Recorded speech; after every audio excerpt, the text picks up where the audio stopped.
Bill రద్దు చేసే వరకు ప్రాణాలు పణంగా పెట్టి పోరాటం చేద్దాం. హిందూపురం పట్టణంలో జామియా మసీద్ ఆధ్వర్యంలో దాదాపు 20,000 మంది ముస్లింలు జామియా ఈద్గా నుండి పట్టణంలో భారీ ర్యాలీ నిర్వహించి హిందూపురంలో చరిత్ర సృష్టించారు. ఈ ర్యాలీలో ముస్లింలతో పాటు ముస్లిమేతర సోదరులు కూడా సహకారం అందజేశారు. అఖిల భారత షహీద్ టిప్పు సుల్తాన్ యునైటెడ్ ఫ్రంట్ జాతీయ అధ్యక్షుడు ఉమర్ ఫారూక్ ఖాన్ మీడియాతో మాట్లాడుతూ వక్ఫ్ బిల్లు రద్దు చేసే వరకు ప్రాణాలు పణంగా పెట్టి పోరాటం చేయడానికి 40 కోట్ల మంది ముస్లింలు సిద్ధంగా ఉన్నారని, రాజ్యాంగబద్ధంగా అంబేద్కర్ మార్గంలో పోరాటానికి సిద్ధమని, ప్రస్తుతం వక్ఫ్ బిల్లు సవరణ చట్టం రాజ్యాంగ విరుద్ధమని, వక్ఫ్ సవరణ చట్టం గురించి మాట్లాడుతూ దేశంలో వక్ఫ్ కింద దాదాపు 9 లక్షల ఎకరాల భూములున్నాయి. వీటి విలువ కూడా 9 లక్షల కోట్ల రూపాయలు. కార్పొరేట్లు ఏ ప్రాజెక్టు చేపట్టినా 1000 ఎకరాల భూములు కావాలి. ఒక్క ఎయిర్పోర్టుకు 3,000 ఎకరాల భూమి కావాలి. ఫ్యాక్టరీలో అయితే 10,000 ఎకరాలు, ఇంకో భారీ ప్రాజెక్టు అయితే 40-50 వేల ఎకరాలు కావాలి. కార్పొరేట్ల కన్ను ప్రస్తుతం వక్ఫ్ భూములపై పడింది. వక్ఫ్ భూముల కొత్త చట్టం దీనికి మినహాయింపు కాదు. వక్ఫ్ సవరణ బిల్లు ఏప్రిల్ 3న లోక్సభలో 288, 232 ఓట్లతో ఆమోదాన్ని పొందింది. రాజ్యసభలో ఏప్రిల్ 4న 128, 95 ఓట్లతో ఆమోదాన్ని పొందింది. ఇక్కడ ఒక విశేషం ఉంది. 543 మంది సభ్యులున్న లోక్సభలో ముస్లింలు 24 మాత్రమే. 232 మంది సభ్యులు బిల్లును వ్యతిరేకించారు. అంటే 208 మంది ముస్లిమేతర సభ్యులు ముస్లింల పక్షాన నిలిచారు. అలాగే 245 మంది సభ్యులున్న రాజ్యసభలో ముస్లింలు 15 మాత్రమే. 95 మంది సభ్యులు బిల్లును వ్యతిరేకించారు. అంటే 80 మంది ముస్లిమేతర సభ్యులు ముస్లింల పక్షాన నిలిచారు. 2 సభల్లోనూ కలిపి ముస్లింల సంఖ్య 39 మాత్రమే. వాళ్ల పక్షాన నిలిచిన ముస్లిమేతరులు 288 మంది. ముస్లింలతో పాటు ముస్లిమేతర సోదరులు ఈ బిల్లుకు వ్యతిరేకించి ముస్లింల పక్షాన నిలబడటం హర్షణీయం. మత సామరస్యాన్ని హిందూ సోదరులు నిరూపించారు. కొత్త చట్టాన్ని సమర్థిస్తున్న వారిలో ముస్లింలు లేరు. ఆ చట్టాన్ని వ్యతిరేకిస్తూ సుప్రీంకోర్టులో పిటిషన్లు వేసిన వారిలో ముస్లింల కన్నా హిందువులు చాలా ఎక్కువగా ఉన్నారు. ఇవి గణాంకాలు. కొత్త చట్టాన్ని ముస్లింలు మాత్రమే వ్యతిరేకిస్తున్నారంటూ ఒక తప్పుడు సంకేతాన్ని ప్రచారం చేయడానికి బీజేపీ ఎలాగో ప్రయత్నం చేస్తోంది. కొత్త చట్టంలో వివాదాంశాలు అనేకం ఉన్నాయి. ఇందులో 4 అంశాలు మరింత తీవ్రమైనవి. వక్ఫ్ బోర్డులో, సెంట్రల్ వక్ఫ్ కౌన్సిల్లో ముస్లిమేతరులను అనుమతించడం తీవ్రమైన వివాదం.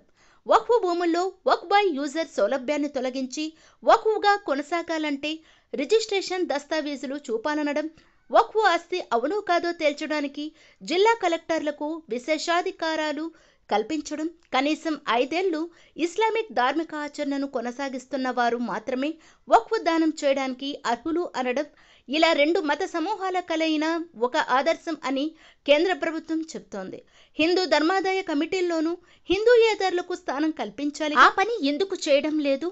ఆ సమిశ్రమ ఆదర్శం ముస్లింలకు మాత్రమేనా? వక్ఫ్ భూములకు దస్తావేజులు చూపడం అసాధ్యం. 19వ శతాబ్దం వరకు మన దేశంలో అసలు దస్తావేజులు, రిజిస్ట్రేషన్ సాంప్రదాయమే లేదు. లార్డ్ కార్న్ వాలిస్ 1793లో తొలిసారిగా శాశ్వత భూమి పన్ను విధానాన్ని తెచ్చాడు.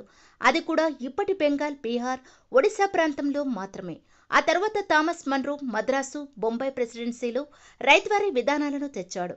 భారతదేశంలో 8వ శతాబ్దం నాటికే ఇస్లాం ప్రవేశించింది. ఇస్లాం ప్రవేశించిన 1000 ఏళ్ల తర్వాత మనకు దస్తావేజులు, రిజిస్ట్రేషన్ విధానాలు వచ్చాయి. సరిగ్గా ఈ అంశాలనే సుప్రీంకోర్టు తప్పు పట్టింది. తాము స్పష్టమైన ఆదేశాలు ఇచ్చే వరకు వక్ఫ్ భూములు వేటిని డీనోటిఫై చేయరాదని మధ్యంతర ఉత్తర్వులు ఇచ్చింది. వక్ఫ్ చట్టంలోని కొన్ని అంశాలపై స్టే ఇస్తూ మధ్యంతర ఉత్తర్వులు ఇస్తామని బుధవారం సిజేఐ ధర్మాసనం స్పష్టం చేసిన సంగతి తెలిసిందే. కౌంటర్ దాఖలు చేయడానికి సుప్రీంకోర్టు ధర్మాసనం వారం రోజులు సమయం ఇచ్చింది. అలానే తదుపరి విచారణ తేదీ వరకు ఎలాంటి నియామకాలు జరగకూడదని సుప్రీంకోర్టు స్పష్టం చేసింది. ఇక తదుపరి విచారణ తేదీ వరకు యూజర్ వై వక్ఫ్ పేర్కొన్న వాటితో పాటు నోటిఫికేషన్ ద్వారా రిజిస్టర్ చేయబడినవి డీనోటిఫై చేయకూడదంటూ సుప్రీంకోర్టు ఆదేశించింది. పిటిషనర్లు లేవనెత్తిన అంశాలపై వారం రోజుల్లో వివరణాత్మక సమాధానం ఇవ్వాలని కేంద్రానికి సుప్రీంకోర్టు స్పష్టంగా సూచించింది. ఇస్లామిక్ ధర్మాదాయ, దేవాదాయ పాలక మండళ్లలో ముస్లిమేతరులని ఎలా చేరుస్తారు అని భారత ప్రధాన న్యాయమూర్తి కూడా ఈ అంశం మీద తీవ్రంగా స్పందించారు. హిందూ ధర్మాదాయ, దేవాదాయ పాలక మండళ్లలో ముస్లింలను పెడతారా అని సొలిసిటర్ జనరల్ను నిలదీశారు. కేంద్ర ప్రభుత్వ వాదనను వినిపించడానికి 1 వారం రోజులు గడువు ఇవ్వాలని సోలిసిటర్ జనరల్ ధర్మాసనాన్ని కోరారు. కోరారని అన్నారు. ఈ కార్యక్రమంలో జామియా మసీదు కమిటీ మెంబర్లు, ముస్లిం పెద్దలు, ముస్లిం ప్రజా సంఘాలు, ముస్లిం ఉలేమాలు, ముస్లిం ముతవల్లీలు, ముస్లిం విద్యావంతులు, ముస్లిం వ్యాపారస్తులు, ముస్లిం కార్మిక కర్షక, గ్రామీణ ప్రాంత ముస్లింలు, దాదాపు 80 మసీదుల ఇమాంలు కమిటీలు, నౌజవాన్ కమిటీలు, ముస్లిం విద్యార్థులు ర్యాలీలో శాంతియుతంగా పాల్గొని విజయవంతం చేసి చివరగా ప్రార్థనతో కార్యక్రమం ముగించారు. ఈ కార్యక్రమంలో జామియా మసీదు ముతవల్లి నూరుల్లా ఖాన్, తలహా ఖాన్, కలీముల్లా, అబ్దుల్ అజీజ్, మౌలానా ఖాలిద్, షఫీక్, దాదాపు వందలాది మద్రసా మసీదుల మౌలానా ఇమాంలు పాల్గొన్నారు.